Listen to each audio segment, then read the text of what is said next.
이제 우리가 이제 어의의 개념상 조금은 차이가 있어요. 먼저 의례라고 하는 것은 형식을 갖춘 예의를 의례라, 형식을 갖췄다. 그러니까 예를 들면 우리가 이제 절을 하는 것, 우리가 보통 이제 불교에서 절하는 예법 같은 경우는 그냥 막 하는 게 아니잖아요, 그죠? 형식을 갖췄다는 거예요. 제일 우리가 이제 절을 하기 위해서는 합장을 하고 반배를 하고 또 마지막에 또 반배를 하고 이런 것들이 뭐예요? 형식을 갖춘 거죠. 그리고 이제 마지막 3배 끝에는 뭘 하고 고두례를 하고 이런 것들이 형식을 갖춘 거죠. 이런 것들을 뭐라고 해요? 보통 이제 절하는 의례다 이렇게 얘기하는 거예요. 그래서 의례라고 하는 것은 뭐라고요? 형식을 갖춘 예의다. 형식을 갖춘.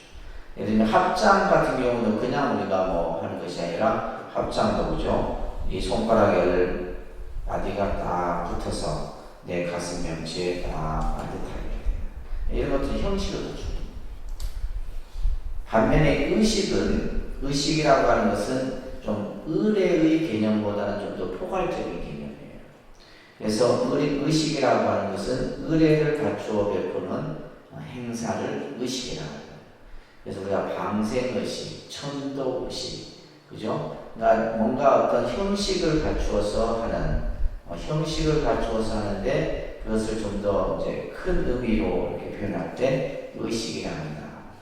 요새 의식은 이제 형식 또는 격식이라는 의미이고 또 틀이라는 어떤 의미를 가지고 있습니다.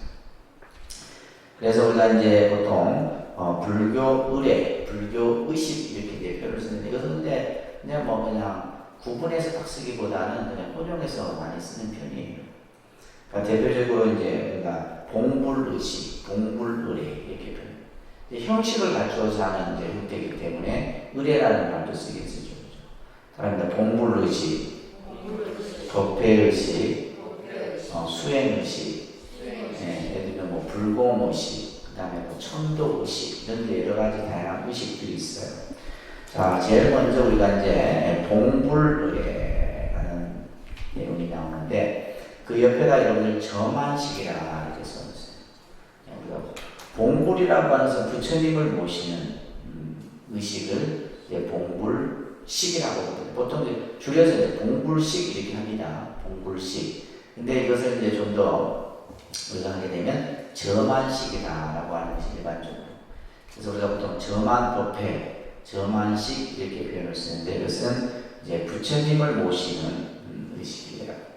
그래서 봉불의례는 부처님을 모시는 의례. 그래서 우리가 이제 부처님을 예를 들면 지금 우리 3층이 이제 가을에 부처님을 모시게 될 텐데, 그죠? 그때 여러분들이 이제 점안식을 처음 보시게 됩니다. 점안식은 사실 여러분들이 이제 그 점안식을 하기 전에 뭘 하냐면 복장의례라는 게 있어요.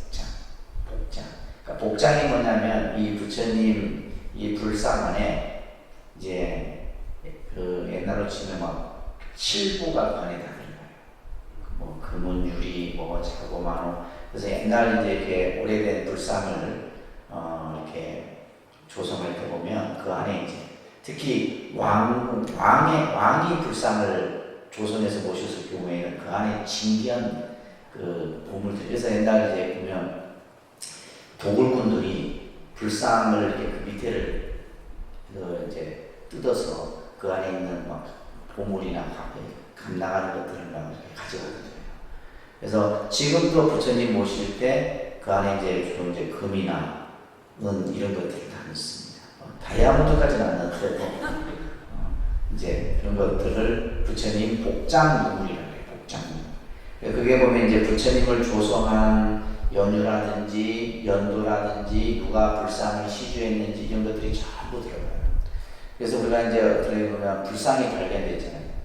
그러면 이 불상이 언제 조성이 되느냐, 누구에 의해서 조성이 되느냐 이런 것들을 이제 그런 간정기를 보고 다 할 수가 있는. 그러면 이제 그게 예를 들면 시기적으로 뭐 고려시대 때나 뭐 통일신라 때면 뭐가 되는 보물급의 가치가 있는 거죠. 그래서 그 복장의 어떤 외형적인 모습만 가지고도 우리가 이제 그것을 추정을 할 수 있지만은 실제 불상 안에 있는 이제 복장을 통해서 그 이제 사리도 보면 우리가 이제 탑을 조성하는데도 그 탑에도 뭐냐 하면 그 복장이 들어가요. 그래서 여러분들 그 익산의 미륵사지 가보신 분은 아시겠는데 그 익산 미륵사지 탑인데도 그 탑 안에서는 엄청난 그 복장 유물이 나옵니다.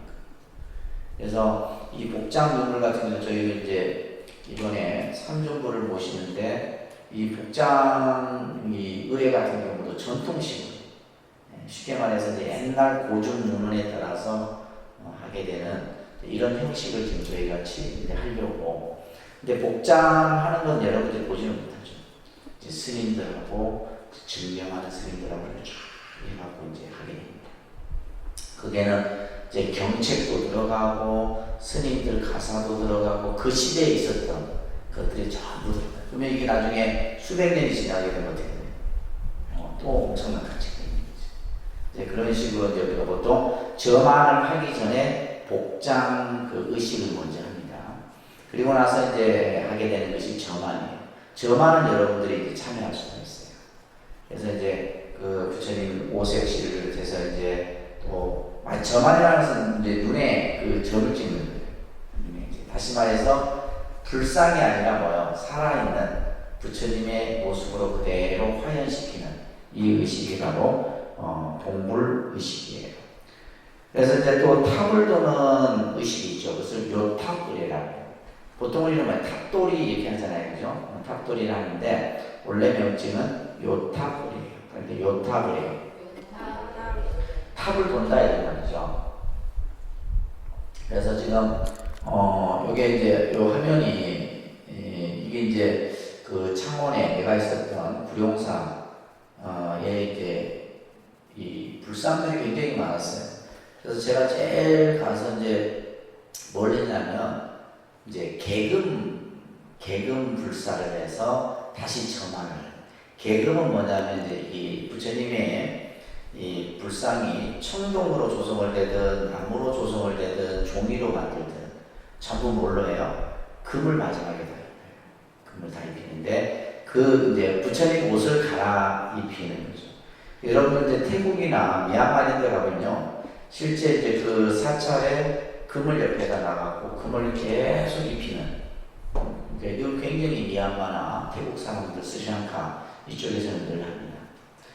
말로 순금이에요. 99.9% 순금을 계속 불상에다 이렇게 입힙니다. 그래서 이제 그 불상 부처님의 이제 새 옷을 입히는 것을 뭘 한다? 개금이다. 개금 불상을 하는데 개금 불상을 하고 나서도 이제 점안을 하게 돼요. 그래서 이제 점안을 할 때 이렇게 이제 그 종이로 먼저 이렇게 이제 다 씌워놔서 마지막에 이제 의식이 끝나면 요 종이를 싹 걷어내면 이제 불상이 그대로 들어가죠. 그래서 이제 증명법사 스님에 의해서 이제 불상을 세수 씻어내고 또 이렇게 점안을 하는 이런 의식들이 불교에서 그렇게 되면 이거는 이제 하나의 뭐예요?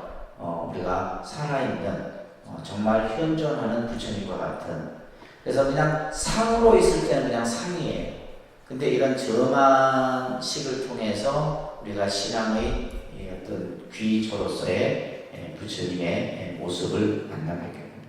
여기에는 이제 우리가 보통 일반적으로 이제 탑을 이렇게 두고 오죠. 탑을 중심으로 해서 그래서 보통 이제 우효삼잡이라 해서 오른쪽으로 탑을 있는 탑을 중심으로 해서 항상 오른쪽으로 세고 여러분들이 사찰에 가시면 항상 탑이 있잖아요. 그렇죠? 탑을 오른쪽으로 세 번 도는 것을 우효삼잡이다 얘기합니다.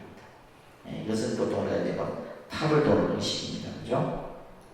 그 다음에 이제 법회의식이 있고, 법회의식도 보면 정기법회가 있고, 기도운동법회가 있고, 영가천도법회가 있고, 하원법회 같은 것은 하원. 근데 사실 이 결혼식이 불교식으로 우리가 예를 들면 불교식 결혼식도 있고, 불교식으로 하는 장례식도 있고, 여러 가지가 이제 불교식이 있잖아요. 그죠?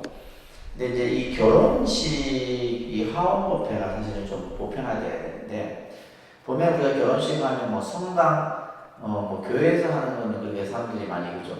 이렇게 보는데, 근데 사찰 같은 경우는 그 어떤 공간적으로가 갖춰지지 못해서, 이제 사실 사찰에서 결혼식을 하면 굉장히 불교식 결혼식이 있어요. 의식이 굉장히 좋습니다.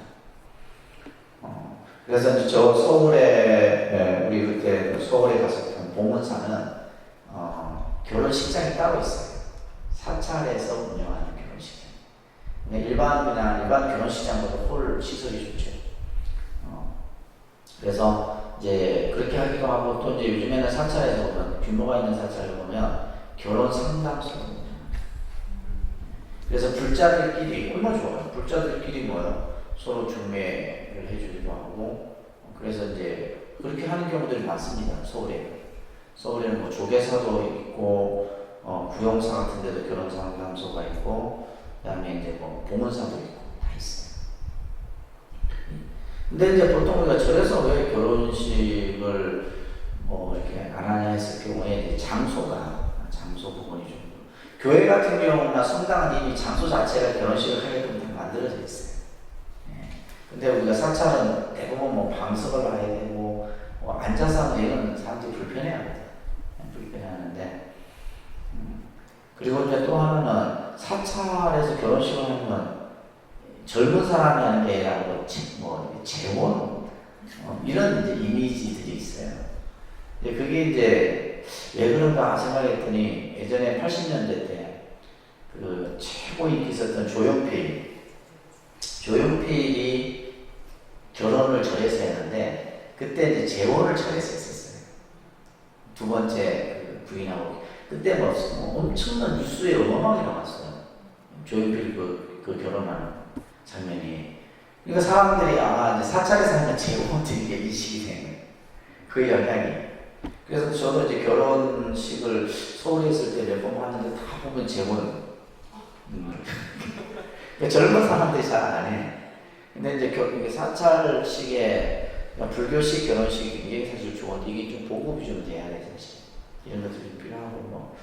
그다음에 이제 수행의례 같은 경우는 우리가 뭐 참선이라든지 여러 가지 이제 수행과 관련된 이런 의식들이 있습니다. 자, 우리가 이제 불교 의식을 이제 좀 더 구체적으로 들어가 보도록 해볼게요.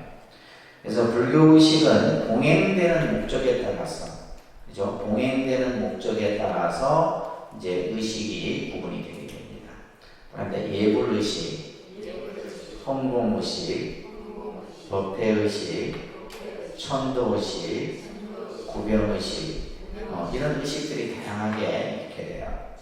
그래서 이제 우리가 아침 저녁으로 하는 것이 뭡니까? 예불 의식이죠. 아침 저녁으로 하는 게 뭐예요? 예불 의식이에요. 그래서 우리가 조성 예불이다. 조성 아침과 저녁에 하는 이 예불은 그냥 우리 불자의 수행 일과예요. 수행 일과. 이거는 특별한 것이 아니라 그냥 매일매일 일상생활 속에서 이루어지는 것인데, 자, 그래서 여러분들 이제 신행집 다 가지고 오셨죠? 자, 이걸 보셔야 돼요. 그래서 신행집을 펴보시면, 그래서 저희 신행집이 이제 보면 32쪽, 큰 책을 가져오셔야 되는데, 밑에서 뭐 같이 좀 보세요. 그 예불의식이라 되어 있잖아요. 그죠? 돼 있어요? 예불의식이라고, 이렇게 따로 이렇게 장을 만들었어요. 그래서 이 예불의식에는 제일 먼저, 그 다음 페이지 35쪽에 보면 뭐가 있어요? 예불문이 있는데, 그 다음에 이제 아침 예불, 저녁 예불 이렇게 돼 있어요. 그죠? 이것은 이제 우리가 보통 조성 예불이다. 그래서 아침에는 우리가 이제 부처님 전에 깨끗한 청수물을 올려요. 새벽에 뭘 올린다고? 물을 올립니다. 물. 그래서 이제 보통 우리가 불단에 보면 닭이가 있죠. 그죠? 닭이에 물을 올려서 아침에 예불을 드려요. 그래서 아금, 청정수, 변희, 감로다, 봉헌, 삼보전. 내가 이제 깨끗한 청정수로서 이 청정수가 감로다로 변해져서 이제 깨끗한 물이 뭘로 변해지냐면 차로, 감로의 차로 변해져서 삼보님 전에 봉헌이라는 말은 받들어 올립니다. 원수에나 수원수에나 수원수상에 이 깨끗한 이 청정수를 그죠? 자비로서 받아주십시오. 이런 뜻이에요. 그러면서 이제 하고 저녁 예불에는 뭐라면 5분 향기를 해요. 5분 향기. 그래서 우리가 저녁 예불에는 뭐야? 향을 올리는 거예요. 향을 피워서 부처님께 예불. 그러니까 우리가 항상 이제 부처님 전에 어떤 의식을 할 때는 반드시 뭐요? 공향을 올리게 되는데, 그래서 아침에는 깨끗한 청정수를 올리고, 사시에 하는 사시예불은 뭘 올려요?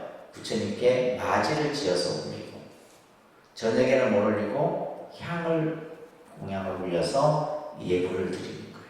우리 한국 불교는 이게 보편적인 겁니다. 아셨죠?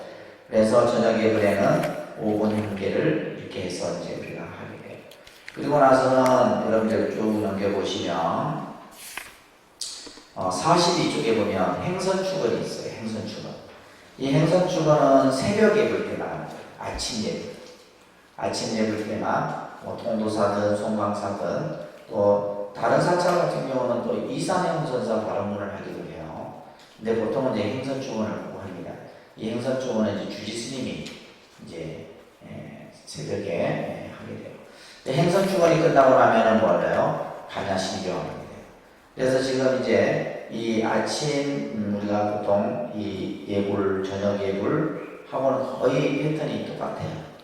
패턴이 똑같습니다. 그래서 저녁 예불은 아까 행선축원을 하지 않아요. 행선축원을 하지 않고 예불문하고 반야신경만 하고, 그리고 새벽 예불은 뭘 한다? 행선축원을 하게 돼요. 이런 식으로 이제 조석 예불이 이루어진다. 여기에 구체적인 내용은 여러분들 2학기 때 공부를 할 겁니다. 2학기 때. 아시겠죠? 자, 다음 여러분들 본 교재로 넘어와서 보시면, 그러면 우리가 이 예불, 보통 예불을 드린다. 부처님께 그죠? 예불이라는 말은 뭐냐면, 부처님께 예배를 드리는 것을 예불이라고 해요.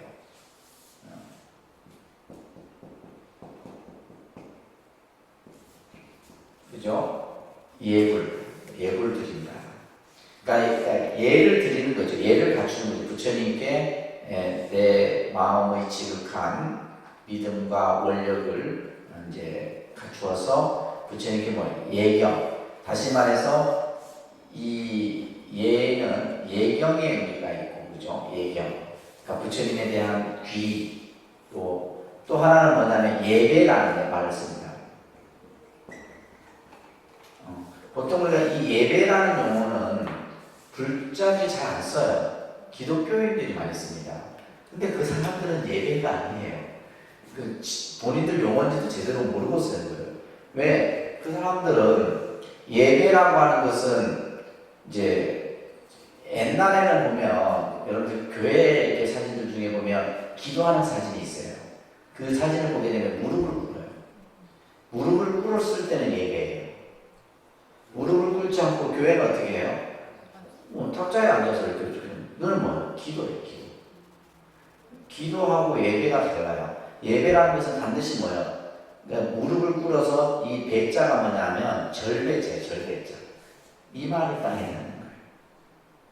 그러니까 이슬람 교도들 같은 경우는 이슬람 교도들이 하는 게 예배예요. 이슬람 교도들은 어떻게 해요? 무릎을 꿇고 이 말을 땅에 넣는 거예요. 이슬람 교도. 근데 이제 우리나라 교회는 뭐냐면 편하기 위해서 뭐예요? 그냥 탁자에 앉아라고 하는 거예요. 그거는 예배가 아니라 뭐다? 기도예요. 기도. 그러니까 우리가 법당에서 하는 것이 뭐예요? 부처님께 예배 드리는 거예요. 그러니까 이 용어를 우리가 써야지 우리께 됩니다. 우리가 안 쓰고 우리는 맨날 뭐예요? 절한다고 하잖아요. 예배라는 이 좋은 표현을 놔두고 우리는 그냥 절에 가서 뭐예요? 부처님께 절한다고 해요. 절하는 게 아니에요. 절한다는 표현을 쓰면 안 되는데 어떻게 해야 된다? 예배를 드린다. 부처님께 예배 드린다. 무슨 말인지 아시겠죠? 그래서 그러면 이제 이러한 예불을 드리는 그러니까 부처님께 예배 드리는 것을 예불이란다 이렇게 용어를 이해하시면 돼요. 부처님께 뭐 하는 것? 예배 드리는 것을 예불이다 이렇게. 그러면 우리가 왜 부처님께 예불을 드리느냐? 첫째는 뭐예요? 내 주변에 모든 생명을 부처님처럼 받드는 것이 참 예불의 정신이에요. 우리 진간사 갔을 때 진간사 그 모든 불자들이 당신은 부처님입니다. 부처님이십니다. 이 표현을 우리 성문화센터에도 몇 군데 있죠, 그죠? 그러니까 불교의 가장 그 부처님께 예배드리는 의미는 바로 모든 생명이 다 부처인 것처럼 부처님처럼 받드는 것. 이게 예배의 가장 중요한 마음. 그래서 우리 가족도 부처님이고 내 이웃도 부처님이고 내 도반도 부처님이고 모든 사람들을 전부 부처님처럼 받드는 것. 두 번째는 뭐냐면 이러한 예배를 통해서 이타심이 만들어지게 됩니다. 다른 사람을 이롭게 하고자 하는 마음이 만들어지는 겁니다. 그래서 모든 중생들을 부처님처럼 대하듯 공경하고 남을 존중해주는 마음이 바로 예불의 가장 중요한 정신이에요. 그래서 우리가 예를 들면 여러분들이 법당에 와서 부처님께 예배를 드리는데 부처님이 여러분들 절 받으려고 앉는 게 아니잖아요. 내가 예배를 드리는 것은 부처님 가르침에 귀하는 마음이고 모든 생명을 부처님처럼 받들겠습니다 라고 하는 그 근본 마음이 먼저 갖춰져야 됩니다. 근데 우리는 이제 절에 다니는 사람들이 부처님 앞에 절할 때 주로 무슨 생각으로 절해요? 그죠? 우리 아들 잘 되게 해주고 부자 되게 해주고 업장 소멸 해주시고 그러니까 전혀 다른 거예요. 뭐 그런다고 뭐 부처님이 들어주는 게 아니다 이 말이에요. 여러분들의 그걸 들어주기 위해서 앉아 계신 게 아니에요. 그래서 모든 생명을 부처님처럼 받들면 그 모든 문제들이 그 안에서 다 해결이 되는 거예요. 내가 이루고자 하는 것들이 다 이루어진다. 근데 우리는 그 근본을 모르고 자꾸 그것까지만 보려고 하는 거예요. 그 부처님께서 그래서 부처님께서는 나에게 절하지 말라. 나에게 절. 며칠 전에 통도사에 주지 스님이 바뀌어서 이제 평소에도 늘 존경하고 제가 또 저를 잘 챙겨주시는 스님인데 이제 3배를 하려고 했더니 야 이제 한 배만 하라는 거예요. 스님들은 절 받는 걸 되게 싫어합니다. 그래서 내가 3배 하려니까 탁 뒤로 돌아가서 네 3배 절 안 받는다네. 그래서 내가 한 배만 하고 한 배만 하고 이제 예를 갖추고 있는데 이제 그런 거예요. 부처님이 여러분들 절 받으려고 탁 앉아 계신 게 아니에요. 모든 생명을 뭐요? 나에게 예배하듯이 모든 생명을 부처님처럼 받들어라. 그래서 우리가 이 절을 하는 그죠? 이 절의 수행에 있어서 가장 그 절한 수행의 근본이 뭐냐면 하심이에요. 하심. 우리가 뭐 성철 스님께서 3000배를 시킨 이유도 뭐요? 하심을 먼저 가르치는. 하심이라는 것은 뭐요? 자기를 낮추는 거예요. 그러니까 모든 생명을 부처님처럼 받드는 그 마음을 가지도록 하기 위해서 성철 스님 같은 경우는 신견에게 앞서서 뭐요? 3000배를 뭐 성철 스님이 본인이 내가 높으니까 너희들이 나를 보려고 하면 3000배 하나 이런 뜻이 아니에요. 그래서 불교에서 이 예배하는 마음이 참 중요한 거예요. 부처님께 예불 드리는 마음이 불교 신앙의 가장 기본이 되는 겁니다. 아시겠죠? 그래서 이 세상의 모든 사람을 부처님처럼 받들어라 하는 거예요. 자, 이렇게 해서 이제 우리가 항상 일상의 수행 과정 중에 예불을 하게 되고 그 다음에 이제 우리가 홍공의식을 볼 건데 자, 여러분들 신행집 자, 보시면 자, 47쪽, 48쪽 넘기고 나면 그 다음에 우리 신행집이 불공의식이에요. 그러니까 그 패턴에 맞춰서 이 신행집이 만들어진 거예요. 아까는 뭐 했었어요? 예불의식. 그 다음에 두 번째 장이 뭐예요? 불공의식이에요. 불공의식. 불공이라는 말은 다른 말로 하면 헌공의식이에요. 헌공. 그러니까 불공을 드린다는 말이 헌공이다 이런 뜻이에요. 헌공. 헌공의식은 부처님 전에 올리는 불공의식을 무슨 의식이라 한다? 헌공의식이라 한다. 부처님 전에 뭘 드리는 거? 불공을 드리는 거. 그러면 옛날에는 우리가 이제 이 불공이라는 말이 굉장히 많이 썼어요. 절에 가면 불공 드리려고 한다. 불공 드리려고. 그러니까 옛날 여러분들 여러분들 위에 어머니 세대들은 절에 뭐하러 가서 절에 오늘 무슨 불공 드려. 불공이라는 말을 굉장히 높여요. 근데 요즘에는 여러분들 뭐 절에 뭐 때문에 가냐면 뭐 기도하러 간다 이렇게 쓰지. 그냥 기도라는 말로 바뀌어져 버린 거예요. 기도라는 말로 바뀌어지고 이 불공이라는 용어가 많이 이제 사용되지 않죠, 그죠? 그래서 우리가 이 불공이라는 말은 뭐다? 부처님 전에 그죠? 공양을 올리는 의식을 불공의식이라 해요. 뭘 드린다고요? 공양. 그래서 부처님은 하루에 1종씩만 하셨어요. 1종씩. 하루에 한 끼만 드시는 거예요. 아침에는 죽을 드시고 4시에만 공양을 드세요. 4시에만 공양을 드셔서 그래서 모든 이제 요즘에 우리 사찰들이 보면 4시에 모든 의식을 다 합니다. 그게 왜냐면 왜 4시에 하냐면 저녁에도 하고 오후에도 할 수 있잖아요, 그죠? 근데 그게 아니라 4시에 하는 이유는 뭐다? 부처님이 4시에 공양을 드셨기 때문에 거기에 맞춰서 하게 돼요. 예전에는 지금은 이제 그런 게 많이 없는데 80년대 이럴 때는 뭐냐면 독불공이라는 게 있어요. 독불공이 뭐냐면요, 이제 시골 같은 데 가면 지금도 이렇게 있어요. 이제 개별적으로 불공을 하는 거예요. 뭐 생일 불공이 됐든 그래서 이 독불공은 뭐냐면 그냥 신도님이 올 때마다 불공을 드리는 거예요. 미치는 짓이야 진짜. 스님 얼마나 힘들어요. 그래서 내가 옛날에는 하루에 진짜 불공을 10번씩 드렸을 때 30분 만에 끝나는 한 30분. 그래서 내가 지금 예전에 그때 젊었을 때니까 내가 지금 뭐 하는 짓인가 싶은 생각도 들고, 그게 이제 어느 날부터 독불공이 싹 없어지고 사시불공 하나로 다 통하게 돼요. 아유 진짜 다행인 거지. 지금도 독불공을 한다면 이게 진짜 힘들어요. 그래갖고 이제 하는 입장에서는 좋죠. 불자들 입장에서는 자기 혼자 불공을 하는 거니까. 이제 그러는데 아무튼 이 허공의식, 불공의식이라고 하는 것은 부처님 전에 공양을 드리는 의식인데, 자 여기에 이제 여러분들 먼저 제가 예전에도 말씀드렸죠. 우리가 법당에 딱 들어오면 항상 어떤 사찰의 법당이든지 보면 단이 3단으로 이루어져 있어요. 3단.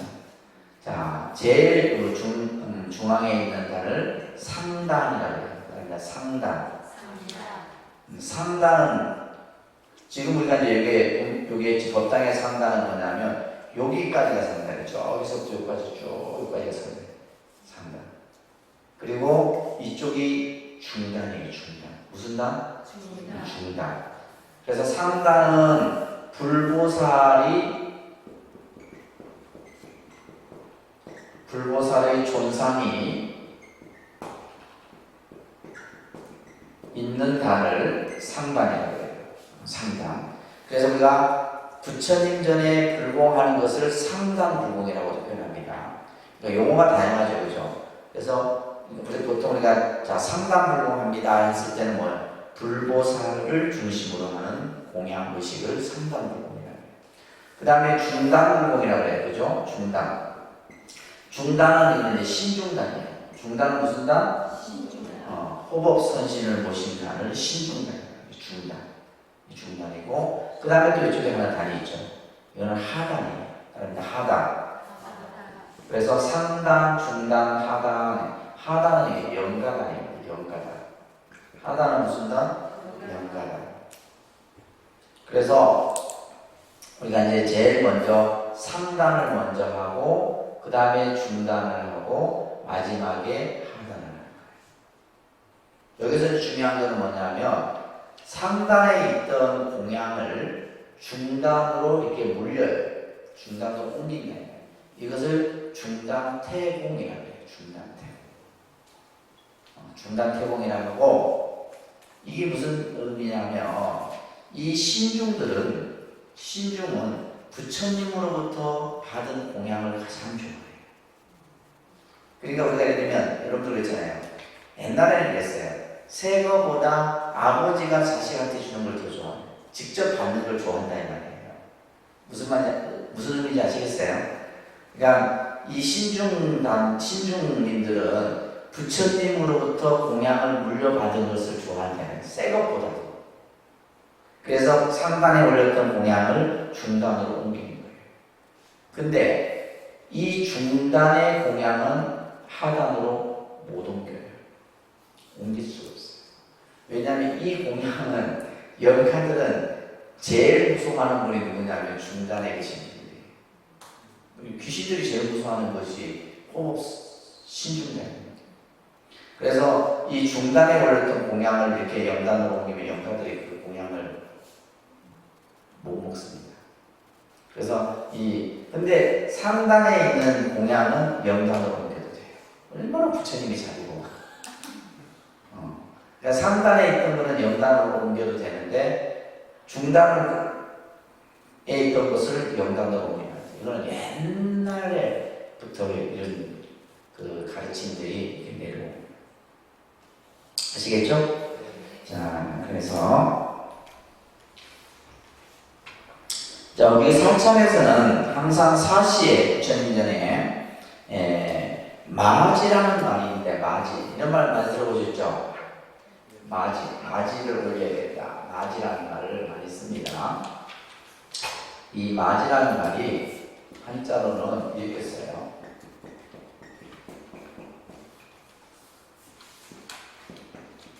이렇게 마지. 그래서 보통 우리가 사시마지 불공 이렇게 하게 돼요. 사시불공하기도 하는데 사시마지 불공이다라고 표현을 해요. 마지라는 뜻은 뭐냐면 정성을 들여 만든 맛있는 음식을 마지라고 해요. 정성을 들여서 만든. 그러니까 우리가 예를 들면 이제 보통 마지라 했을 때는 뭘 뜻하냐면 공양을 뜻합니다. 공양. 그래서 우리가 이제 예를 들면 부처님 사실 때 뭘 올려요? 부처님께 마지를 올린다는 거예요. 그 마지라는 자체가 이제 우리가 뭐예요? 이제 쌀로서, 그죠? 쌀로서 뭘 해서? 밥을 지어서 올리는 거예요. 그것을 마지라는 거예요. 마지. 그래갖고 마지 올리세요. 마지가 무슨 마지? 마지가 뭐예요? 공양 이제 밥을 말하는 거죠. 그래서 이제 이 부처님 전에 이 짓는 마지는 굉장히 정성을 들여서요. 사실 그것을 준비하는 사람도 공덕을 짓지만은 그 마지를 올리잖아요. 우리가 사실 올리는 그 자체도 큰 공덕이죠. 그래서 이제 통도사 같은 큰 데는 부처님 전에 올리는 이 마지를 별도로 짓습니다. 여러분들 그냥 이렇게 우리가 먹는 그런 그 공양판에서 하는 게 아니라 별도의 공양을 짓는 마지 장소가 따로 있어요. 제가 이제 통도사 했을 때 이 소임을 1년을 제가 했었어요. 1년. 통도사는 법당이 13개니까 뭐예요? 마지를 13개를 만들어요. 13개를 쫙 만들어요. 그리고 마지를 만드는데 밥도 잘 지어야 되겠죠. 근데 통도사 같은 경우는 가마솥에다합니다. 가마솥에다 하는데 나무를 향나무를 해요. 아주 잘 나요. 그러니까 나무부터도 뭐예요? 이건 정석이에요. 그러니까 마지 짓는 나무는 별도로 따로 보관해서 따로 가요. 그러니까 얼마나 정성을 들여요. 그리고 또 이제 마지도 이제 내가 어째 했는지 모르겠어요. 하여튼 그 1년을 했었어요. 그리고 마지를 이렇게 쭉 13개를 해놓으면 스님들이 13명의 법당에 이제 그 기도하는 스님들이 다 오셔갖고 마지를 다 들고 가시고. 마지막에 이제 대웅전은 내가 가지고 올라가죠. 대웅전은 내가 다 가지고 올라가서 다 하는데, 여기서 이제 원칙이 뭐냐면, 김을 세면 안 돼요. 내가 먼저 김을 세면. 근데 내가 공양을 먼저 먹는 거예요. 그래서 이제 마지를 이렇게 풀 때도, 여러분들 그런 경험도 해보시면 좋은데, 마지를 이렇게 쭉 보고, 봉우리처럼 이렇게, 마지 모양이 이렇게 이쁘면 다음 생에 미나무로 태어나는 생에 다음 생에 나는 보장이 돼 있어요. 진짜 그런 얘기했다는 거예요. 이게 이쁘게 되기가 쉽지 않아요. 이렇게 해갖고, 그래갖고 이제 밥을 머리에 싹 푸잖아요. 퍼갖고 일단 이렇게 밥을 이렇게 부드럽게 퍼요. 그리고 주걱 만드는 거예요. 그걸 할 때 이제 마스크를 끼고 했습니다. 마스크를 끼고 하고, 그리고 나서 김이 더 나가기 전에 딱 뚜껑을 덮어. 그리고 나서 이제 법당에 와서 부처님께 마지를 탁 올리잖아요. 뚜껑을 탁 열어요. 마지 김이 슉. 그게 이제 부처님 공양을 드시는 거예요. 그래갖고 이제 그 김이 안 올라오면 이게 마지가 식은 거예요. 그러니까 그 시간차하고 정확하게 해요. 그러니까 그만큼 뭐요? 정성을 들여서, 그죠? 여기서 중요한 건 마지는 뭐냐? 반드시 뭐다? 정성을 들여 만든 공양을 뭐란다? 마지란다. 그래서 이제 부처님 전에 사시에 올리는 공양이 마지예요. 아셨죠? 이거는 요 강의 위에는 여러분들 이런 얘기를 못 듣습니다, 사실은.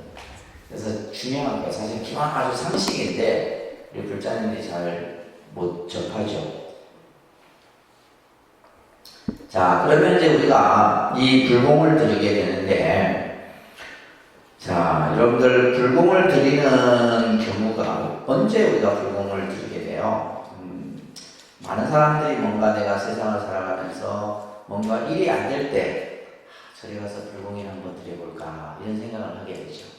그렇죠? 그래서 어떤 자신의 문제에 대해서 그것을 좀 잘 해결하고 싶은 마음에서 불공을 드립니다. 그래서 이제 불공의 종류도 여러 가지예요. 여러분들이 그 부딪히는 상황들이 여러 가지다 보니까, 그래서 소원성취, 학업성취, 재수대통, 병고개차, 안전운전, 그 다음에 시험 합격 등등등 다 엄청나죠. 엄청나게 많죠. 그러니까 이런 어떤 내가 예를 들면 이런 것들을 내 자식을 위하여서든 또 나와 인연 있는 사람을 위해서든 이런 것에 이제 직면했을 때 부처님 전에 내가 불공을 드려서 정성을 드리는 거죠, 그죠? 그럴 때 이제 우리가 불공을 드리는 경우가 있어요. 근데 이런 경우는 누구나 뭐 다 드리죠. 근데 두 번째가 중요한 거예요. 두 번째가 자신이 하고자 하는 일이 이루어졌을 때 감사하고 기쁜 마음으로 불공을 드려야 돼요. 이것을 감사불공이라.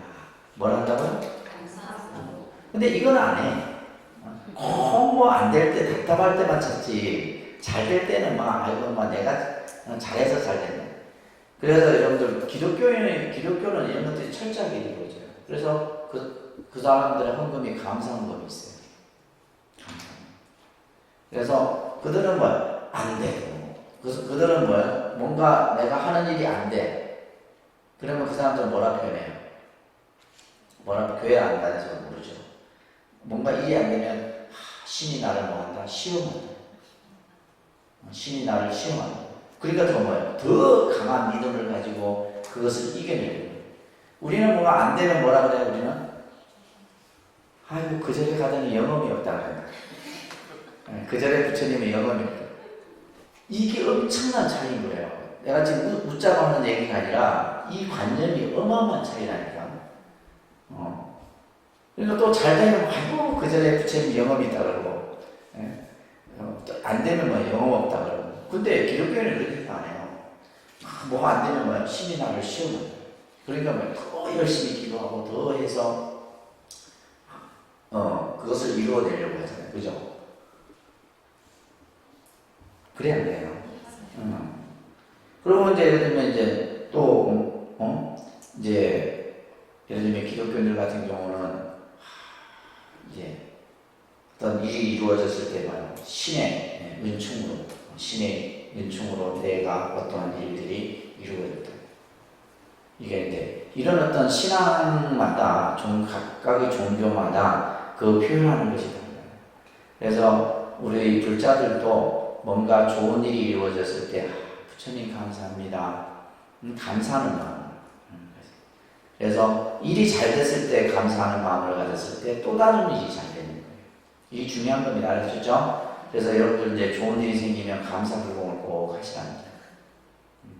그래서 제가 이제 항상 이 내용을 할 때마다 이제 요 내용을 불자들에게 설명을 하면 이제 조금씩 인식을 하시나 봐요. 그래서 예를 들면 어떤 집안에 좋은 일이 생기면 항상 절에다가 이렇게 감사 공양을 올려서 부처님께 감사.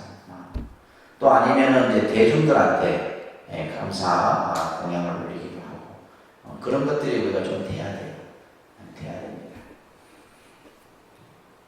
여러분들도 꼭 하세요. 안 될 때만 부처님 찾지 말고 잘 될 때도 감사하는 마음을 가져야 돼요. 세 번째는 이제 항상 부처님의 위실력과 대자대비의 마음을 본받으면서 이것은 어떻게 보면 수행 불공이에요. 수행 불공. 세 번째는 무슨 불공? 수행 불공. 내가 항상 부처님의 가피 속에 내가 살아간다. 부처님의 가피 속에서 내가 살아간다. 그러니까 기독교인들은 항상 신의 가호 속에서 살아간다. 신의 은총 속에서 살아간다. 이렇게 표현하는데 우리는 항상 내가 모든 세상을 살아가면서 보살의 마음으로 중생을 향하는 마음을 갖는 불공을 수행 불공이다. 자, 이러한 불공을 들을 때 가장 중요한 것이 뭐다? 정성이다. 정성. 이게 중요합니다. 근데 요즘 사람은 정성이 없어요. 정성을 안 들으면 맨날 무슨 가피가 있네요. 뭐 얘기만 하죠. 정성이 중요해요. 그래서 불공을 올리려는 마음가짐에서부터 준비하는 과정까지 깊은 정성이 일어나야 돼요. 그냥 해볼까 하는 그런 마음이나 어떨까 하는 반신반의나 행여나 하는 요행심으로 불공을 드렸으면 됩니다. 그래서 옛날 여러분들 부모님들이 참 몸에 정성이 있었어요. 여러분들 어머니 세대. 근데 점점 여러분들 밑으로 더 갈수록 이제 이런 정성에 대한 개념이 점점 희박해집니다. 옛날에는 무슨 교통이나 좋았나? 한번 절에 가려면 진짜 버스를 타고 정말 한 1시간 30분을 막 걸어서 오죠. 그런데도 보면 그 당시에는 뭐냐면 항상 절에 갈 때 빈손으로 안 가죠. 쌀을 한 대를 한 마를 하든 그다음에 초향 이것을 그것도 이고지고를 한다. 진짜.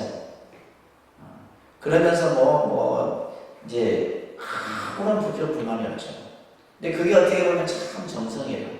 그래서 우리가 이 기도든 불공이든 정성 앞에서는 어느 누구도 감당해야 될 수 없는. 그래서 그 정성 하다 보니까 그래서 우리가 기도하는 분들에게도 스님 어떻게 기도를 하면 잘 이루어질까요? 정성이에요, 정성. 그 정성이라고 하는 것은 아무것도 아니에요. 그냥 마음에서부터 우러나는 거거든요. 마음에서부터 우러나야 되는데 그런 것들이 부족하다 이 말이에요. 요즘 우리 현대 절에 오는 분들을 보면 그런 것들이 많이 부족해요. 그래서 이러한 정성을 통해서 우리는 깊은 신심과 굳은 마음과 간절한 고행과 고바른 마음을 가지면서 이러한 우리가 불공을 드려야 되고 특히 공양불은 청결하고 후덕하게 해야 된다. 그러면서 여기서 나오잖아요. 삼위율이라고 하는 스님들이 공부하는 책에서 나오는 건데 싸고 비싼 것을 다투지 않아야 돼요. 그래서 절대 부처님 전에 공양을 하는 물건은 흥정을 하면 안 됩니다. 아시겠어요? 흥정을 하면 안 된다. 그래서 내가 봐서 가장 보기 좋고 정말 이것은 부처님 전에 올려야 되겠다 했을 때는 그냥 사는 거예요. 사갖고 깎아주세요 이러면 안 돼. 이미 벌써 그러면 그 공양의 분덕은 이미 없어지는 거예요. 그리고 한번 사기로 결정했으면 아무리 비싼 것이 있더라도 그죠? 그것을 사야 되는 거예요. 또한 부처님께 공양하는 꽃은 잘 핀 것을 택하되 먼저 냄새를 맡아서 그렇죠. 우리가 부처님 전에 공양 올리는데 내가 먼저 단지 안 단지 맛보거나 냄새를 맡으면 안 된다. 내가 이미 부처님 전에 올릴 거라고 딱 정해진 것은 그래서 이제 저 같은 경우는 부처님 전에 올리는 것은 하여튼 최상의 공양을 올립니다. 그래서 내가 지금까지 이렇게 하면서 과일값이 비싸다 싸다 이런 예를 들면 비싸니까 가서 깎아라 이런 소리 한 번도 해본 적이 없어요. 그냥 무조건 최고로 좋은 거 올려놔요. 그래서 이제 우리 저 같은 경우는 이제 향도 보면 시중에서 이렇게 뭐 슈퍼마켓에서 이렇게 파는 향 저희 안 피우잖아요. 향도 사실은 진짜 좋은 거는 한 20개 정도. 향 중에 제일 좋은 향이 전단이에요. 전단. 그러니까 요즘 이제 진단이 침향이에요. 침향. 침향 같은 경우는 진짜 뭐 20개에 비해 몇십만 원씩이에요. 그 정도는 못 피우더라도. 그죠? 그러니까 향이 가능한 좋은 향을 피워야 돼요. 좋은 향. 그래서 향, 초 이런 것들. 그래서 어떻게든 정성 좋은 거, 가장 좋은 거. 여러분들이 이제 뭐 조상님들 제사상 잘 들어봤잖아요. 제사상 사는데도 깎으면 안 돼. 가장 좋은 거, 가장 좋은 거 해야 돼요. 자, 이런 정성을 들여서 우리가 해야 되고, 또 공양을 올릴 때는 정중하고 조심스럽게, 정성스럽게 올려야 됩니다. 자, 그 다음에 이제 여러분들 그 순서를 잠깐 보시게 되면, 자, 한번 신행진 한번 볼게요. 우리가 불공을 할 때 제일 먼저 어느 사찰이든지 하는 것이 바로 뭐예요? 천수경이에요. 천수경. 천수경은 이제 항상 제일 먼저 독송을 합니다. 아시겠죠? 그 다음에 87쪽으로 넘겨보세요. 87쪽으로 넘어가면 이제 삼보통청이라 했는데 그 밑에 뭐가 되어 있어요? 상담으로 되죠. 아까 얘기하시죠? 이제 이게 이제 불보살림 전에 하는 상담불공이에요. 그래서 보래진원, 이 보래진원 널리 예를 갖추는 이제 기도문인데 아금일심중직현무진심, 내가 이제 이 한 몸으로 무진심이다. 많은 몸으로 나누어서 내가 하나의 몸이 아니라 여러 몸으로 나누어서 수많은 부처님 앞에 그죠? 삼보전에 들어오니 이를 무슨 그 각각의 부처님에게 내가 전부 예를 올립니다. 이런 뜻이에요. 자, 이게 보례진언을 하고 나서 이제 천수경을 독송합니다. 그리고 나서 이제 거불을 하죠. 그래서 거불이라고 하는 부처님을 청하는 거예요. 불타부종, 달마부종, 승가부종 이렇게. 그리고 이제 요령을 잡은 스님을 법주 스님이라고 해요. 뭐라 한다고요? 법주 스님. 그 의식을 이제 직전하는 스님을 법주라고 해요. 그 다음에 이제 바라지라고 하는 것은 목탁을 잡은 스님을 바라지 스님이라 해요. 그래서 보소청진언을 하고 나서 유치라는 것을 해요. 유치가 뭐냐? 오늘 불공을 드리는 어디에 사는 누가 어떠한 이유로 오늘 부처님 전에 공양을 올려서 불공을 드리는 이유를 설명하는 게 유치예요. 그래서 이 유치를 이제 스님께서 쭉 하시죠. 나중에 이제 보면 90페이지 보면 한글로 보죠. 그것을 다 풀어놨어요. 유치하는 내용. 그리고 나서 이제 청사라고 해서 이제 불보살의 명호를 전부 청해서 부르는 청사입니다. 이때 이제 뭘 하게 돼요? 이 청사를 할 때 목탁을 잡은 스님은 이제 정근을 하죠. 정근을 할 때 뭐 해요? 마지가 올라오는 거예요. 마지가. 그러니까 이게 뭐냐면 형식을 갖춘 하나의 의식들이 이제 만들어지는 거죠. 그래서 이런 정형화된 의식 속에서 하게 돼요. 그리고 나서는 이제 뭐 쭉 넘기시면 95쪽에 보면 이제 사다란이라는 것을 하게 돼요. 이 사다란이가 이제 부처님 전에 공양을 올리는 그러한 진언들을 하게 되는 겁니다. 그리고 나서 이제 사다란이와 동시에 97쪽에 보면 예찬이 있죠. 예찬. 그래서 이제 보통 우리가 예불을 할 때는 지심비명례 하지만은 이제 사시에는 뭐다? 지심정례 공양을 하는 거예요. 이게 예불이 조금 달라집니다. 그래서 이제 사시에는 뭐다? 지심정례 공양이라는 것을 하게 돼요. 그러니까 이제 다 같이 하고 나서 99쪽에 보면 사대진언, 보공양진언, 보회양진언, 원성지진언, 보궐진어 이렇게 이제 이 진언을 접속합니다. 그리고 나서는 이제 뭘 하냐면 이제 축원이라는 것을 하게 돼요. 축원. 자, 이 축원이 이제 오늘 불공을 드리는 분을 위해서 부처님 전에 그 불공을 드리는 불자가 어떠한 마음을 가지고 부처님 전에 불공을 드리며 그 원하는 것들이 성취되기를 이제 스님께서 부처님 전에 축원을 하죠. 자, 이 축원을 할 때 이제 여러분들이 이제 절을 3번 하고 자리에 앉아서 불보살의 명호를 부른다거나 발언을 한다거나 이런 것들을 하셔야 돼요. 이런 건 이제 설명으로 되는 게 아니라 자꾸 여러분들이 이제 사시의 기도에 참여하고 해야지만 이제 익힐 수 있는 것들입니다. 그렇게 해서 이제 불공이 끝나게 돼요.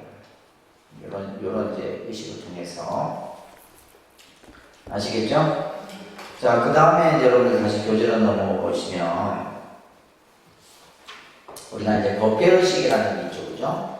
예를 들면 우리가 큰 스님 초청 법회라든지 또 정기 법회라든지 이럴 때 이제 이런 법회 의식들을 하게 돼요. 상기를 하고 그저 청법가를 하고 입정을 하고 설법을 듣고 이제 이런 이제 의식들이 이제 법회 의식이 있고 그 다음에 이제 천도의식이라는 게 있어요. 천도의식. 그래서 이것은 이제 돌아가신 분을 천도라는 말은 좋은 곳으로 이르게 한다 이런 뜻이에요. 좋은 곳에 이르게 하는 의식을 천도의식이라 얘기합니다. 자, 여기서 이제 여러분들 이제 또 이제 잘 개념을 좀 이해를 해두시면 좋습니다. 우리가 보통 이제 이 한자로 이 제자가 제자는 제라는 뜻이고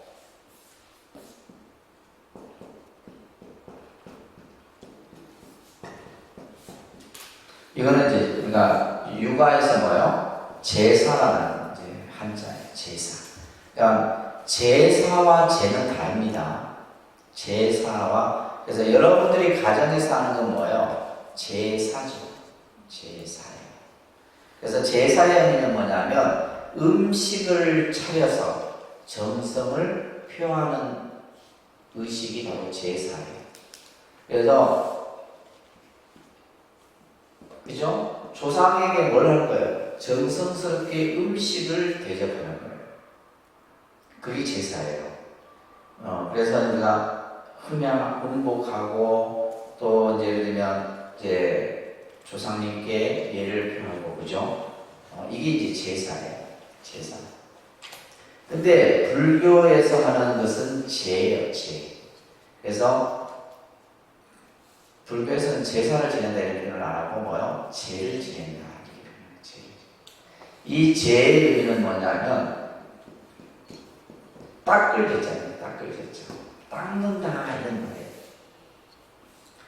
그래서 이제 우리가 불교에서의 제는 돌아가신 분을 뭐예요? 추모하고 그죠? 또 그러면서 공양을 정성스러운 공양을 드리고 그 다음에 마지막에 뭐예요? 이 천도라는 의미가 담겨 있는 거예요. 그러니까 부처님의 말씀을 돌아가신 분에게 스님이 하는 연불이 그러죠, 그죠? 부처님 말씀을 영가에게 들려주어서 영가로 하여금 뭐예요? 자신의 뭘 닦느냐라고 했을 때 뭐예요? 업을 닦는 거예요. 업을 닦는 거예요. 자, 업을 닦아서 어디서 나온 거예요? 업을 닦는 겁니다. 아셨죠? 그래서 업을 닦는 개념이 바로 불교에서 말하는 제. 그래서 제를 지내는. 그래서 49제, 천도제, 우람분제, 이제 1년에 한 번씩 지내는 것도 기제 이렇게 하는 거예요. 연영기제 이렇게 하는 거예요. 그래서 이 제라는 그래서 이제 우리가 보통 이제 이 제를 통해서 불교에서는 이제 시식이라는 개념을 하게 되는데 시식이 이제 뭐냐면 이제 영가에게 음식을 베푸는 거예요. 자, 근데 우리 귀신들은 어떻게 음식을 받는 줄 아세요? 그죠? 귀신이 안 되어서 그렇지. 그러니까 우리 인간은 뭐냐면, 인간은 먹는 방법이 단식이에요. 단식이 뭐냐면 똘똘 뭉쳐서 먹어요. 숟가락으로 어떻게 해요, 여러분들? 밥을 뭉쳐서 먹죠. 또 손으로 먹는 때는 손으로 어떻게 밥을 뭉쳐서 먹습니다. 그래서 인간은 뭐예요? 단식이에요, 단식. 그러면 귀신은 뭐냐? 귀신은 촉식이에요, 촉식. 촉식이라는 것은 뭐냐면 음식의 대면이라고 해요. 여러분들 제사 지내고 나면 음식이 줄어들어요? 그대로 있어요? 그대로 있죠. 근데 맛이 없어요. 맛이 없어요. 차리기 전하고 차리고 나서 여러분들 하고 나서 다릅니다. 근데 뭐 정말 그 조상이 왔다 하는 뭐 예를 들면 뭐 적외선 카메라 놓고 쓸데없는 짓이야. 귀신은 뭐예요? 촉식이에요. 음식의 대면이라고 해요. 음식의 대면. 그 다음에 이제 부처님은 견식이에요. 분명해요. 그 다음에 저 극락세계는 사실이에요. 생각만 있는 거예요. 여기 다 있어요. 부처님 경전에 다 나오는 얘기예요. 그래서 이제 이 영가 돌아가신 분을 위해서 이제 음식을, 그래서 실제 이제 이게 불교에서는 법식이라고 해요. 법식. 법을 베푸는 거예요. 법을 베푸는 거예요. 그래서 영가로 하여금 자신의 업을 닦아서 좋은 곳으로 가게끔. 그런데 이제 보통 이제 우리가 집에서 하는 제사는 뭐냐면 음식만 대접하는 거예요. 음식만 대접하고 이제 가족들끼리 그죠? 돌아가신 분을 추모하고 기리는. 그러니까 쉽게 말해서 뭐예요? 천도의 개념은 없다는 거예요. 무슨 말인지 이해되시죠? 그래서 이제 이런 의식들이 있습니다. 49제 의식. 49제 의식. 요즘에 이 49제는 굉장히 보편적이 됐어요. 그래서 교회에서도 뭐 49일 추모 예배, 천주교에서도 49일 추모 미사. 우리 걸 갖다 쓰는 거예요. 그럼 뭐 쓰지 못하게 할 수도 없잖아요. 이게 특허낸 것도 아니고, 그죠? 그러니까 이 49일이라는 개념이 사실은 이제 그래서 뭐 드라마도 49일이라는 드라마가 있었고, 또 뭐 신과 함께 이런 영화 소재로도 이제 우리가 어떤 저승이라고 하죠. 저 영구 세계에 대한 이런 이야기들을 하게 되고, 또 이제 뭐 대통령이 이제 뭐 돌아가셔도 49제를 지내고 이러다 보니까 사람들이 49제 개념이 보편화되는 거예요. 뭐 그때 카톨릭에서도 49일, 뭐 기독교에서도 쓰고 불교에서 쓰고, 심지어는 이제 천주교 같은 경우는 음식까지 차려요. 예전에는 음식을 안 차리고 자기 했는데, 그래서 이제 예외를 뒀답니다.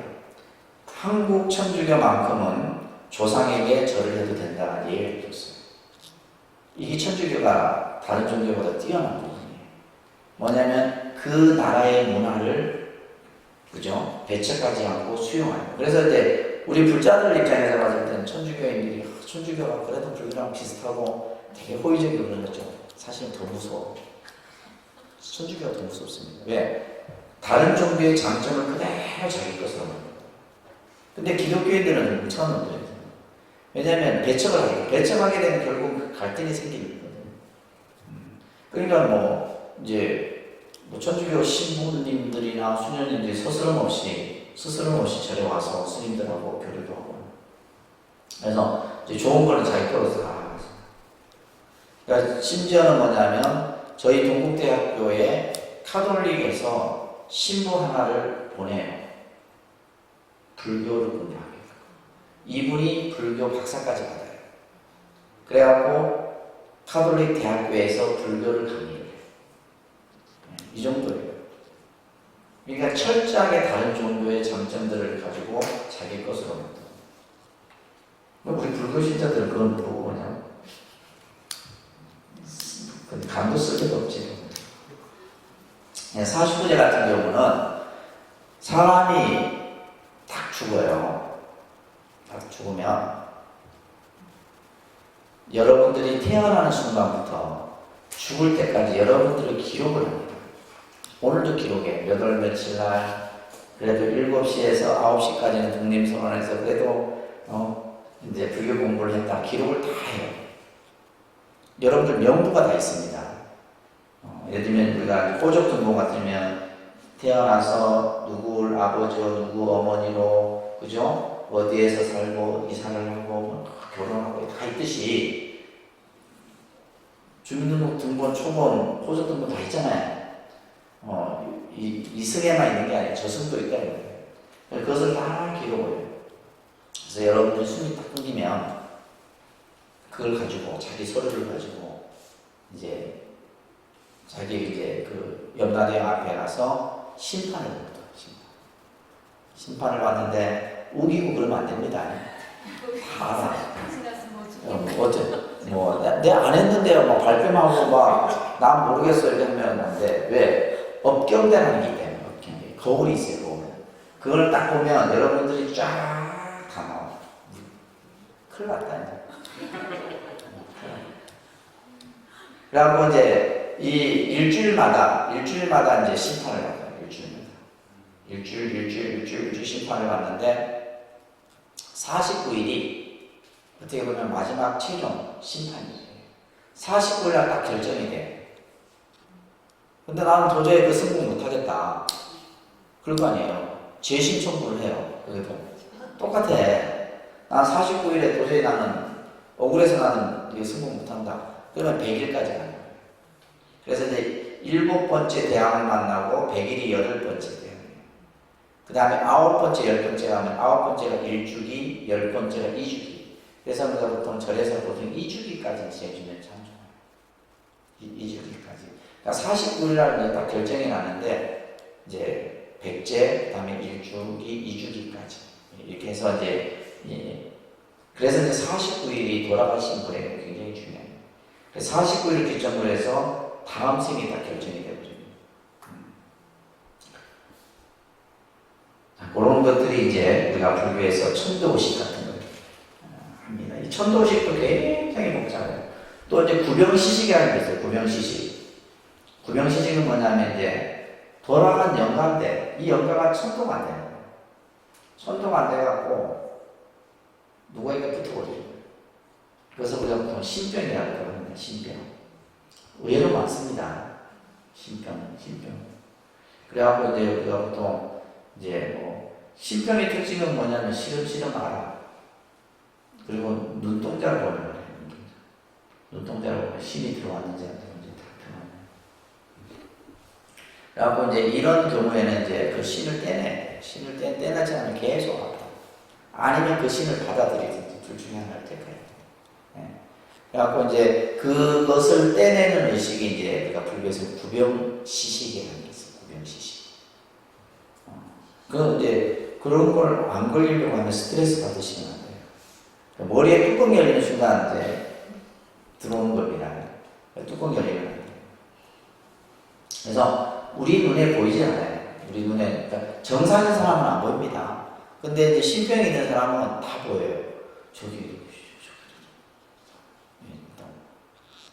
안 보이는 게 정상이에요. 보려고 하지도 마세요. 안 보이는 게 정상이에요. 그래서 이제 그런 것들을 떼는데, 이거는 아무나 못합니다. 이 의식을. 이 구병시식은 아무나 못하고, 이제 이것을 하는 사람도 스님도 신적인 게 좀 있어야지 가능해요. 그래서 이거 같은 경우 왜냐면 이제 그 기가 그 영가보다 약하면 오히려 스님이 받아버리는 경우가 있어요. 그래서 우리 동념선언 인내선 잘 하면 안 되죠. 그걸 하게 되면 온갖 잡신들이 다 모여요. 그래갖고 막 도량에 탁해갖고 와요. 그래서 그거는 이제 그 전문으로 하는 데 가서 해야 돼요.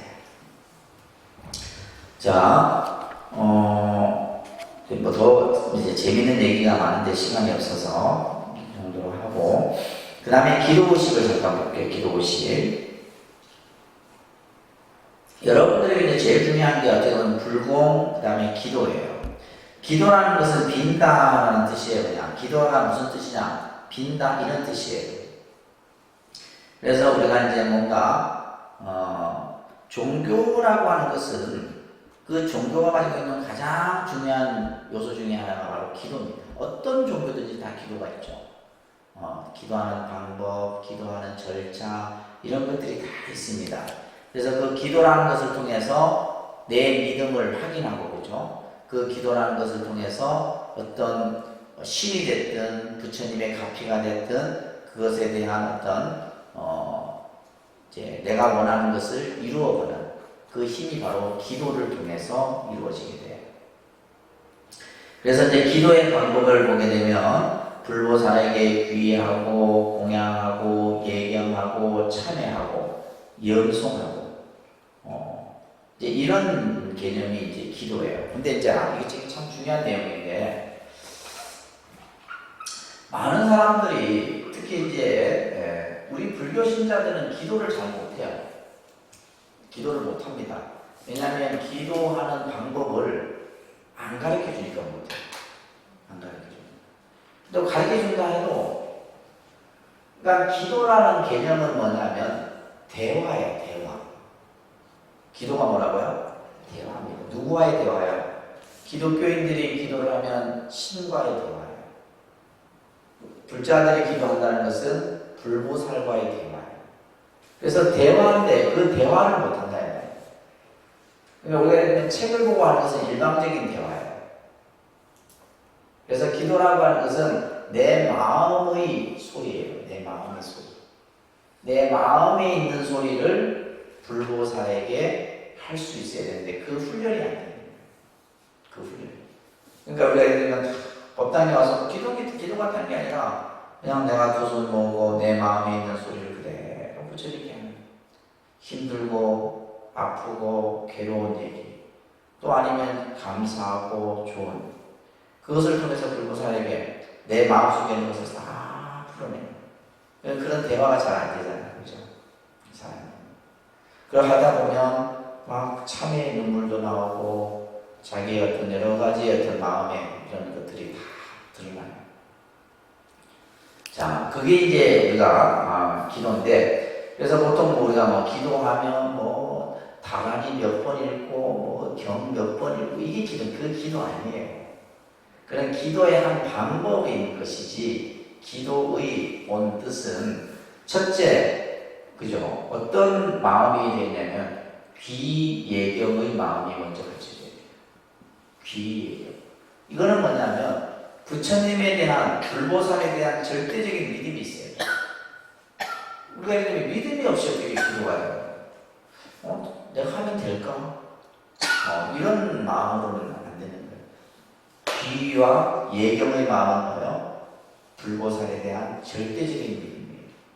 그리고 우리가 예를 들면 찬탄이에요. 그러니까 찬탄. 모든 종교의 90%는 그 기도의 내용이 뭐냐? 찬탄이에요. 찬탄. 그래서 이제 우리가 기독교는 뭘 해요? 찬송. 불교는 뭐예요? 참불. 이렇게 표현하는 거예요. 그래서 기독교인들이 그 예배할 때 그 사람들은 90%가 뭘 해요? 찬송을 하는 거예요. 찬송. 찬송을 하고. 마지막에 하는 게 이제 뭐예요? 하는 것이 이제 두 손을 모으고 뭘 해요? 하나님과의 대화를 하는 거죠. 하늘에 계신 우리 아버지 하나님, 나의 이름을 거룩하게 하시고, 자기 마음으로 불불 나오고, 자기 하고 싶은. 그래서 찬탄이, 이 찬탄이 우리가 기도에서 가장 중요한 겁니다. 그래서 우리가 불교에서의 찬탄은 뭐예요? 우리가 관세음보살, 불보살의 명을 부르는 게 찬탄이에요. 또 서가모니불, 지장보살, 불보살의 공덕을 찬탄합니다. 그리고 또 우리가 기도를 통해서 반드시 뭐예요? 공양이라고 하는 것이. 그래서 기독교인들도 그 기도 중에 뭐예요? 예배 중에, 미상 중에 뭐예요? 헌금이 다 돌아가는 거예요. 공양. 그 다음에 뭐냐면 참회입니다. 참회. 그 다음에 마지막에 뭐예요? 발언이에요. 다음입니다. 귀예경, 찬탄, 공양, 참회, 발언. 이것을 전체를 뭐라 한다? 기도가 한다. 이게 기도예요. 그래서 이러한 기도들이, 개념들이, 이런 것들이 다 오그러졌을 때 나타나는 겁니다. 그래서 기도의 종류 보게 되면 호명명불기도, 복경기도, 주력기도 이렇게 기도에 여러 종류들이 있어요. 그래서 기도를 하기 전에는 반드시 뭐예요? 스님과 상담을 해요. 스님. 제가 어떤 이유로 어떤 기도를 하는데 어떤 식의 기도를 하면 좋겠습니까? 반드시 그렇게 하고. 근데 여러분들이 기도를 잘 못할 것 같으니까 스님을 안 만나라고 그랬어요. 네. 열심히 못할 것 같으니까. 그래서 자, 그러면 기도의 자세를 보는 게 중요한 내용입니다. 우리가 기도를 할 때, 기도라고 하는 것은 자기 스스로 수행을 통한 성취예요. 부처님이 내가 기도를 한다 해서 부처님이 뭐 내 문제를 해결하는 게 아니에요. 내가 사실은 내 문제를 내가 해결하는 거거든. 이게 기도예요. 그래서 기도의 힘이라고 하는 것은 불가사의한 거예요. 그래서 우리가 종교가 가지고 있는 영역 중에 하나가 뭐냐면 신비주의거든요. 그 신비주의라는 것은 결국 기도를 통해서 만들어지는 거예요. 그러니까 불가능한 것을 뭐하게? 가능하게 만드는 거예요.